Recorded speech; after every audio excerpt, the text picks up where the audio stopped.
அனைவருக்கும் வணக்கம். என் தாய்மொழி தமிழுக்கும் என் தமிழ் மண்ணுக்கும் எனது முதற்கண் வணக்கத்தை தெரிவித்துக் கொள்கிறேன். ஒவ்வொரு மாதத்திற்கும் ஒரு சிறப்பான நிகழ்வுகள் இருக்கும். அந்த வகையில் ஆகஸ்ட் மாதம் என்றால் நம் நினைவுக்கு வருவது சுதந்திர தினம். அந்த சுதந்திர தினத்தை போற்றும் விதமாக ஒவ்வொரு நாளும் ஒரு சுதந்திர போராட்ட வீரர்களின் வரலாற்றை பற்றி கருத்துரை வழங்க வாய்ப்பளித்த வாகை தமிழ் சங்கத்திற்கு எனது வணக்கத்தை தெரிவித்துக் கொள்கிறேன். இன்று இந்திய விடுதலை போராட்ட காலத்தில் வாழ்ந்த சமூக சீர்திருத்தவாதி மற்றும் பெண்களுக்கு என்று பள்ளிகளை நடத்திய ஜோதிராவ் பூலே அவர்களை பற்றி பார்ப்போம். ஜோதிராவ் பூலே வாழ்ந்த காலத்தில் நம் நாட்டில் பெண்கள் பல கஷ்டங்களை அனுபவித்தனர். பெண்கள் படிக்கக்கூடாது, பெண்கள் உடன்கட்டை ஏற வேண்டும், பெண்கள் விதவைகளாக கைம்பெண்களாக கஷ்டப்பட்டனர். பெண்கள் ஆண்களுக்கு அடிமைகளாக இருக்க வேண்டும் என ஜாதி மத நம்பிக்கைகள் மூலம் எதிர்பார்த்தனர். இன்றும் அவை முற்றிலும் மாறவில்லை என்றாலும் மாறி இருக்கிறது. மாற்றத்திற்கு காரணமான நாம் பலரை அறிவோம். தமிழகத்தில் பெரியாரை போல், மகாராஷ்டிராவில் அம்பேத்கரை போல் பலர் காரணமாக இருந்தனர். சமத்துவத்திற்கான பணியை பலர் மேற்கொண்டுள்ளனர். 19ஆம் நூற்றாண்டில் ஜோதிராவ் பூலேவும் அவரது மனைவி சாவித்திரிபாய் பூலேவும் செய்த பணிகள் நம் இந்தியாவிற்கு முக்கியமான பங்காக இருக்கிறது. மன்னர்களின் ஆட்சி, வெள்ளையர்களின் வியாபாரம் இயன்றிருந்த காலம் அது. ஜாதி மதம் ஆண் ஆதிக்கம் போன்ற பல காரணங்களால் மக்கள் துன்பப்பட்டு கொண்டிருந்தனர். நிலமுள்ளவர்கள் நிலமற்றவர்களின் உழைப்பை சுரண்டிக் கொண்டு இருந்தார்கள். இப்படி அக்கால அநீதிகளை அடுக்கிக் கொண்டே போகலாம். அதே காலத்தில்தான் அநீதிகளை கேள்வி கேட்கும் விஷயங்கள் உருவாகின. சகோதரத்துவம், சமத்துவம், மனிதாபிமானம் பற்றி பேச துவங்கினர். கல்வி பரவலாக்கப்பட்டு காணப்பட்டது. ஒருவேளை நீங்கள் பாடப்புத்தகத்தில் ஜோதிராவ் பூலே மற்றும் சாவித்திரிபாய் பற்றி படித்திருக்கலாம். இந்தியாவின் முதல் பெண்ணாசிரியாக அறியப்படுகிறார் சாவித்திரிபாய் பூலே. சமூக சீர்திருத்தவாதியாக அறியப்படுபவர் ஜோதிராவ் பூலே. அவர்கள் வாழ்ந்த விதத்தை பார்ப்போம். ஜோதிராவ் பூலே 1827ஆம் ஆண்டு மகாராஷ்டிரா மாநிலம் சதாரா மாவட்டத்தில் பிறந்தார். அவரது தந்தை கோவிந்தராவ் பூனாவில் காய்கறி வியாபாரமாக செய்து கொண்டிருந்தார். ஜோதிராவின் குடும்பம் மாலி இனத்தை சேர்ந்தது. அவர்களின் அசல் பெயர் கோர்ஹே. மாலிகள் பிராமணர்களால் தாழ்த்தப்பட்ட ஜாதியாக கருதப்பட்டு சமூக ரீதியாக ஒதுக்கப்பட்டு இருந்தார்கள். ஜோதிராவ் பூனாவில் படித்துக் கொண்டு இருந்தார். 1840ஆம் ஆண்டு ஜோதிராவ் பூலேவுக்கும் 9 வயதான சாவித்திரிபாய் பூலேவுக்கும் 13 வயதான ஜோதிராவ் பூலேவுக்கும் திருமணம் நடந்தது. அக்காலத்தில் அதுதான் திருமண வயது. ஜாதி பார்த்து சடங்குகள் படி நடந்தது. திருமணம் முடிந்து ஜோதிராவ் வீட்டிற்கு போனார்கள். திருமணமான பின் பள்ளிக்கு போவதா வேண்டாம் என்று ஜோதிராவின் வீட்டில் கூறிவிட்டார்கள். அப்பொழுது ஒரு நாள் சுகுணாபாய் வீட்டிற்கு வந்தார்கள். பூனேவில் மிஷின் பள்ளி ஒன்றில் வேலை செய்பவர். அவர் ஒரு விதவை, ஜோதிராவின் உறவினர். அவரின் உதவியால் ஜோதிராவ் ஒரு மிஷின் பள்ளியில் படித்துக் கொண்டிருந்தார். சுகுணாபாய் ஜோதிராவின் பெற்றோரிடம் பேசினார். திருமணமானால் என்ன, நீ உன் மகனை மீண்டும் பள்ளிக்கு அனுப்பு.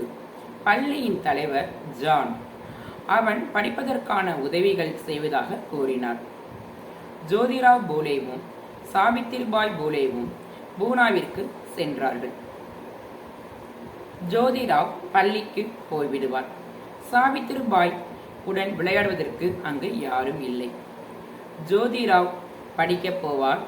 வந்து பள்ளியை பற்றி சாவித்திரிபாயிடம் பேசுவார்.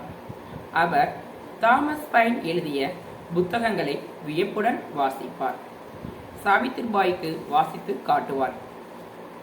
மனிதர்களாகிய நாம் சமத்துவத்தை பேண வேண்டும். இவ்வுலகம் நம்முடையது. எல்லா மனிதர்களும் சகோதரர்கள். நல்லதை செய்வதையே மதம். நம்முடன் வாழ்பவர்கள் எல்லா வாய்ப்புகளையும் பெற வேண்டும், மகிழ்ச்சியாக இருக்க வேண்டும் என்றெல்லாம் அதில் இருக்கும். ஜோதிராவ் அதை படிப்பதும் அது பற்றி என்னிடம் பேசுவதும் அழகாக இருந்தது. சாவித்திரி, நீ பள்ளிக்கு வராதது எனக்கு கஷ்டமாக இருக்கிறது. பெண்கள் ஏன் படிக்கக்கூடாது? நீயும் படிக்கணும்.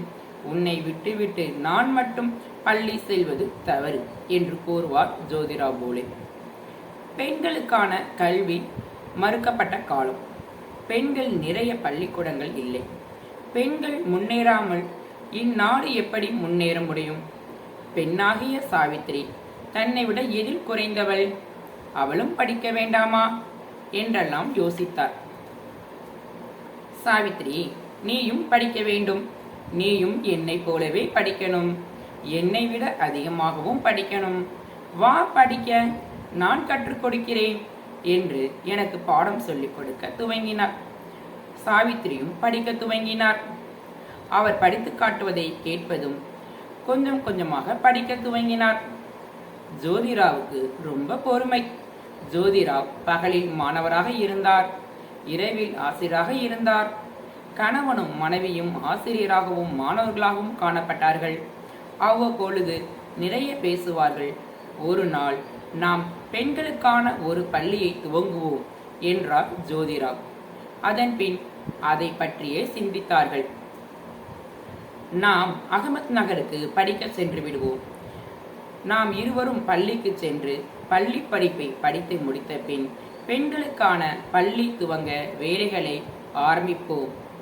பெண்கள் பள்ளிக்கு பெண் ஆசிரியர் வேண்டுமல்லவா? சாவித்திரிபாய் போலே ஆசிரியர் பயிற்சி படிக்க அனுப்பி வைத்தார். பூனாவில் உள்ள நார்மன் பள்ளியில் சேர்ந்து படித்தார். 1848ஆம் ஆண்டு பெண்களுக்கான பள்ளியை துவங்கினார் ஜோதிராவ் பூலே. பூனாவில் உள்ள பிடவாடாவில் துவங்கினார் பெண்களுக்கான இலவச பள்ளி. நாங்கள் பெரிய பணக்காரர்கள் அல்ல, பெரிய பணமும் தேவைப்படவில்லை. நான் அப்பள்ளிக்கு ஆசிரியராக இருப்பேன், பின் தலைமை ஆசிரியராகவும் பொறுப்பேற்பேன் என்று சாவித்திரிபாய் பூலே கூறினார்கள். நாங்கள் வீடு வீடாய் போய் பெண்களை படிக்க அழைத்தோம். உங்கள் மகளை படிக்க அனுப்புங்கள், பணம் எதுவும் கட்ட வேண்டாம் என்று கூறி அழைத்தார்கள். பொட்ட பிள்ளைக்கு படிப்பா, இது என்ன பழக்கம் என்று திட்டி அனுப்பினர் சிலர். சில பெண்களை படிக்க அனுப்பினர்.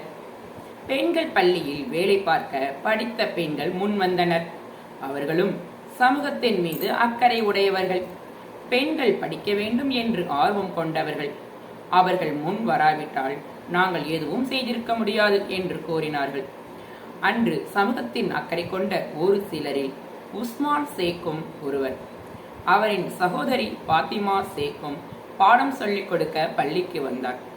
பெண்கள் பள்ளி பெண் ஆசிரியர்களால் நடந்தது. பள்ளி நடத்துவது என்ன சும்மாவா? புது புது பிரச்சனைகள் வந்தன. அதில் ஒன்று ஜாதி பிரச்சனை. அம்பேத்கருக்கு முந்தைய காலத்தில் நாங்கள் வாழ்ந்தோம். மேல் ஜாதியினர் தாழ்த்தப்பட்ட மக்களை பல்வேறு கொடுமைகளுக்கு உட்படுத்தினர்.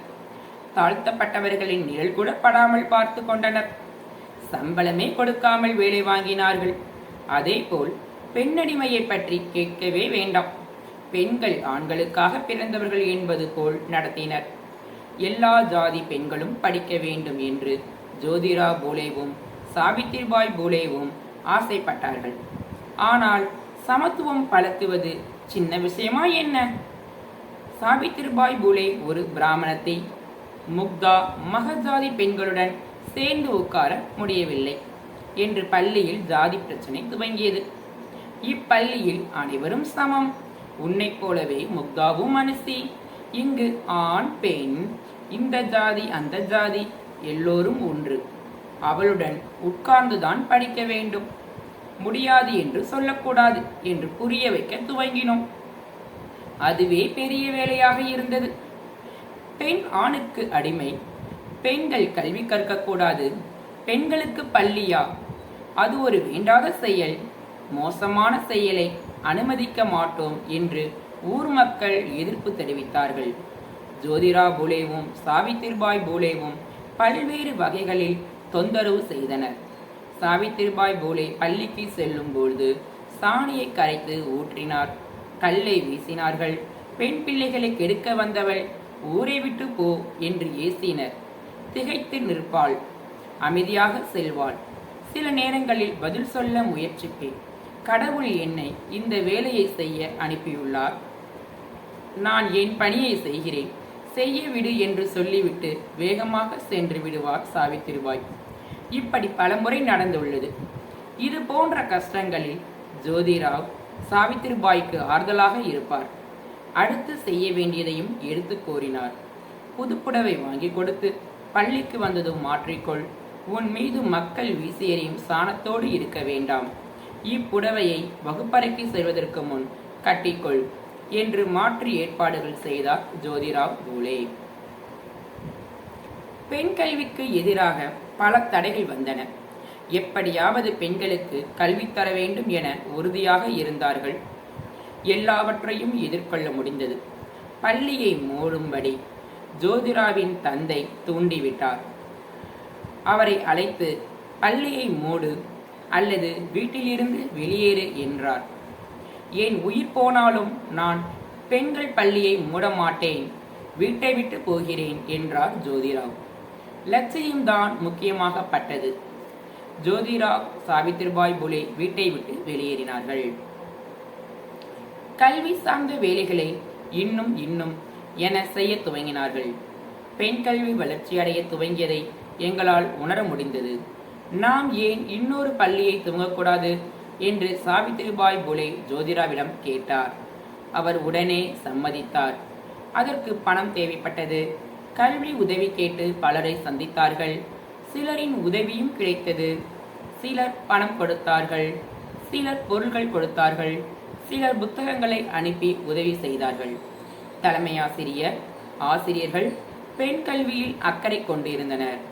அவர்கள் தங்கள் வேலைக்கு சம்பளம் வேண்டாம் என்றனர். அது ஒரு கூட்டு வேலையாக மாறியது. இப்படி பள்ளிகள் பலரின் உதவியோடு நடந்தது. பள்ளியை பற்றி பல ஊர்களில் பேசினார்கள். பாராட்டுகள் வர துவங்கின. பெண் கல்வியின் அவசியத்தை புரிந்து கொண்டவர்கள் பள்ளிக்கூடம் கட்ட உதவி செய்தார்கள். இது ஒரு மகிழ்ச்சியான நிகழ்வாக நடந்தது. பெண்கள் பள்ளியை பற்றி மே 29, 1852 அறிக்கை ஒன்று வெளியானது.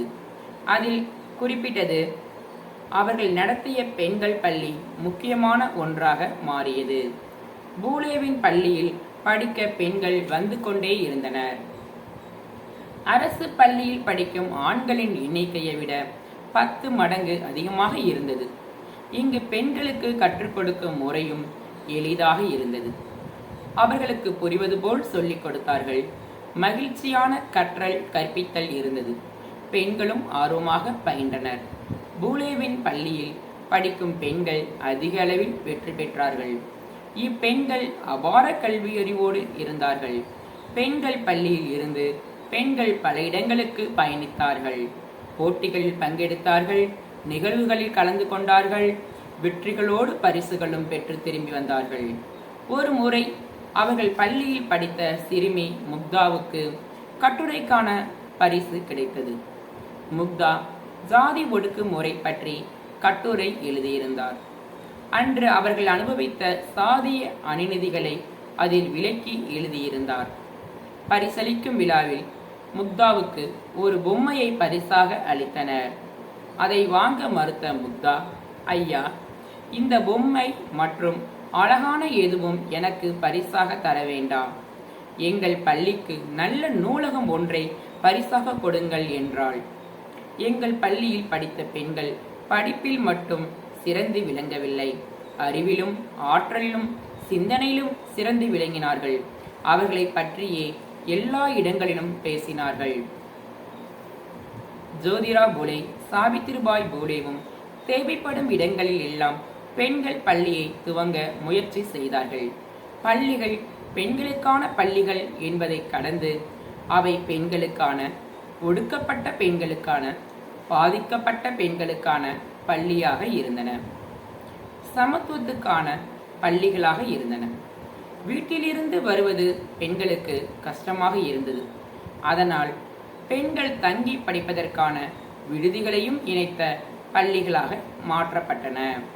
அனைத்தையும் இலவசமாக நடத்துவதற்கு நிறைய வேலை செய்தார்கள். 1852ஆம் ஆண்டு அரசாங்கம் ஜோதிராவ் பூலேவையும் சாவித்திரிபாய் பூலேயும் பாராட்டும் விழா நடத்தினார்கள். எங்கள் கடமை என்றுதான் நாங்கள் செய்த வேலைகள், அவற்றிற்கு பாராட்டுகள் தேவையா என்று கூறினார்கள்.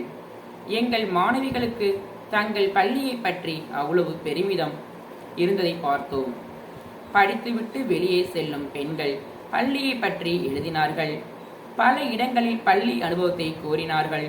பள்ளியில் தங்கி படித்த ஐயா அவர்கள் பெருமையாக பேசினார்கள். காசிபாய் ஒரு விதவை பெண். வீட்டு வேலை செய்து வந்தாள். அப்பெண்ணை அவ்வீட்டின் முதலாளி சாஸ்திரி வன்புணர்ச்சி செய்தான்.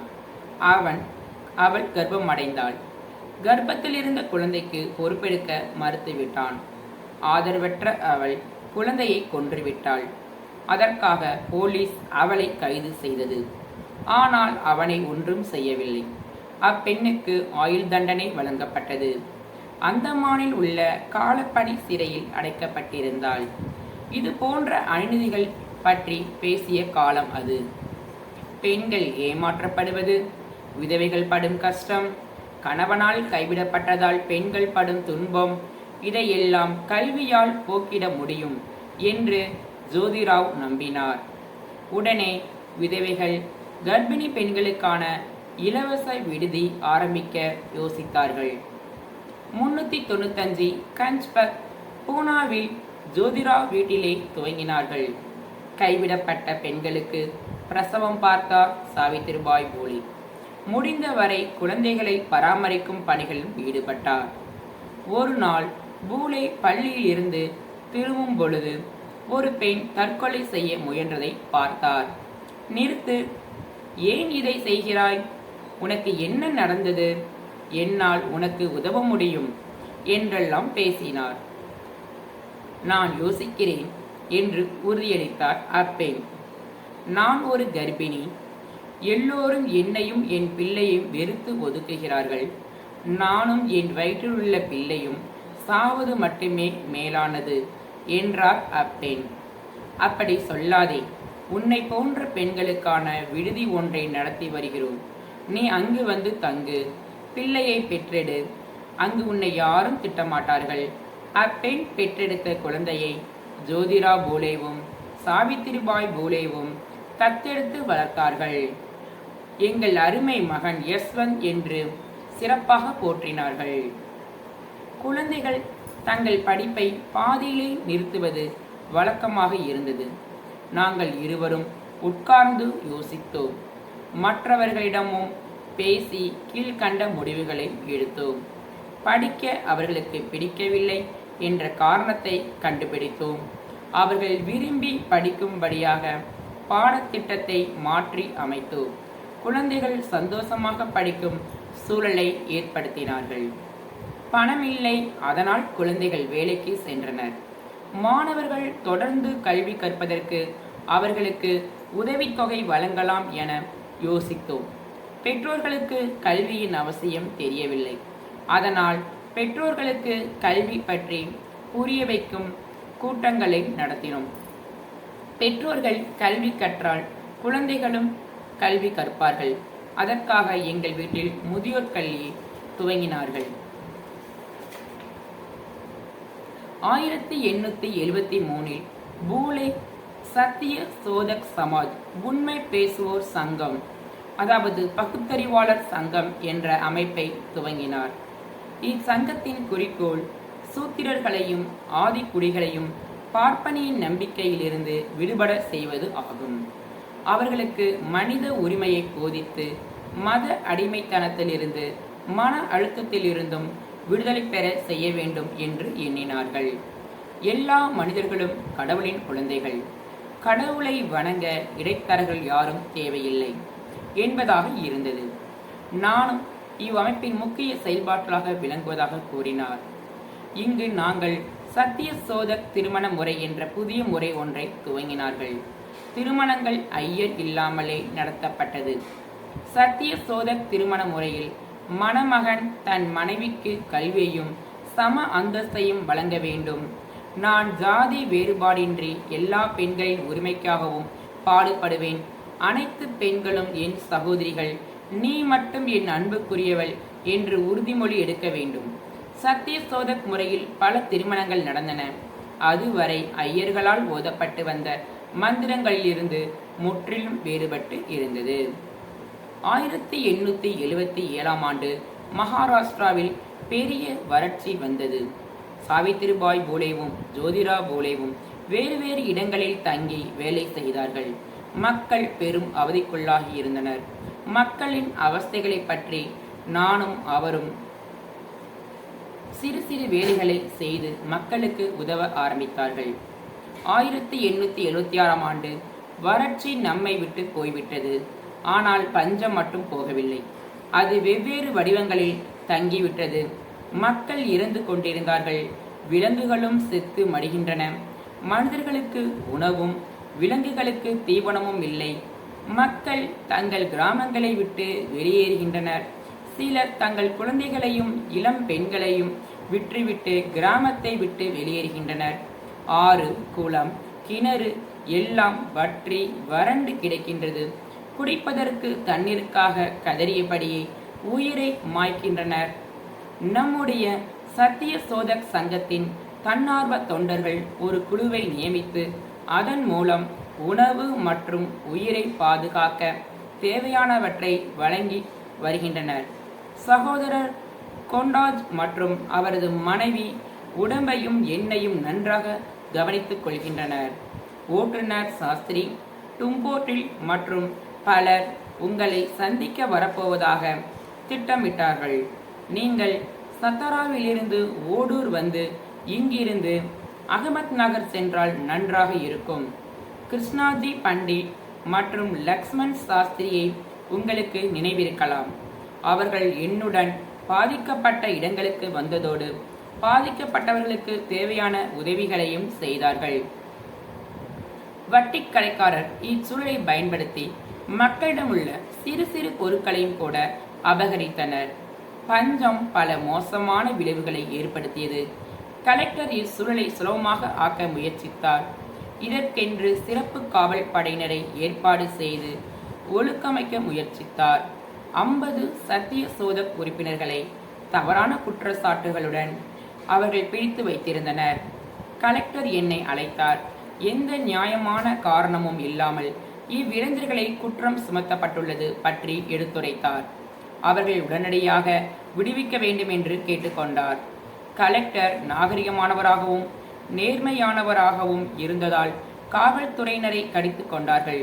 அவர்கள் திருடர்களா என்ன? அவர்களை உடனே விடுதலை செய்யுங்கள் என்றார். கலெக்டர் மக்களுடன் இணைந்து பயணிக்க துவங்கினார். 4 மாட்டு வண்டி நிறைய உணவுகளை அனுப்பி வைத்தார்.